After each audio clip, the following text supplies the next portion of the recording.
ज्ञानदा माझ्याबरोबर कार्यकर्ते नाही तर माझ्याबरोबर शिवसेनेची अशी थिंक टँक आहे जी शिवसेनेच्या नेत्यांच्या मागे असते, पण अनेक वेळा याच सगळ्या लोकांकडून वेगवेगळे जे ऑपरेशन आहे ते केले जातात. आपण पाहतो हे सगळे जे नेते आहेत त्या सगळ्या नेत्यांकडून वेगवेगळ्या आयडियाज ज्या पुढे येतात आणि त्यातून शिवसेना जी आहे ती पुढे येते. आपण सुरुवात सगळ्यात वरिष्ठ प्रकाश महाजन आपल्याबरोबर. सर, शिवसेनेचा वर्धापन दिन काय वाटतंय? 60व्या वर्षात शिवसेना पोहोचलेली आहे.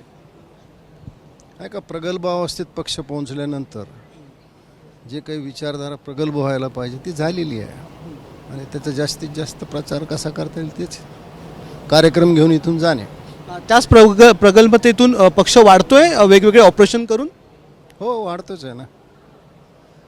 लोकांचा म्हणजे तुम्ही ग्रामीण भागात फिरा, तुम्ही शहर भागात राहतात, एकनाथजी शिंदेवर जेवढा विश्वास आहे सध्या तरी ते फार कोणावर नाही आहे.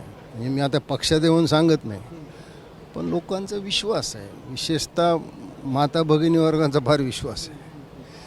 आपण राम रेपाई सर, नाशिकची जबाबदारी तुमच्यावर होती. काल विधान परिषद निवडणूक पार पडलेली आहे. आता थोडं जबाबदारीतून मोकळे आहात.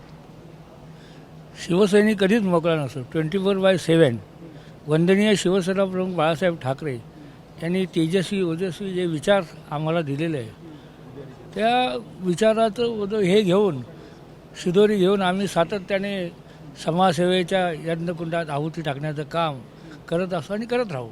मुर्जी पटेल मुंबईतले आमदार. सर, मुंबईतला सोहळा सगळ्यात मोठा सोहळा, काय वाटतं या सोहळ्याचं वैशिष्ट्य काय असेल? महाराष्ट्राची जनता एकनाथ शिंदे साहेबांच्या ऐकासाठी वाट बघते.